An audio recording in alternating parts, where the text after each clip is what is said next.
ఏలూరు జిల్లా ప్రముఖ పుణ్యక్షేత్రమైన ద్వారకా తిరుమల చిన్న వెంకన్న ఆలయాన్ని ఆంధ్రప్రదేశ్ హైకోర్టు న్యాయమూర్తి జస్టిస్ మల్లికార్జునరావు శనివారం సందర్శించారు.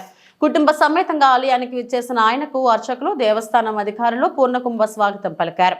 ఈ క్రమంలో ఆయన ఆలయ ఆవరణలో ప్రదక్షిణలు నిర్వహించారు. అనంతరం ఆలయ గర్భాలయంలో కొలువైన స్వామిని, అమ్మవార్లను దర్శించి ప్రత్యేక పూజలు జరుపుకున్నారు.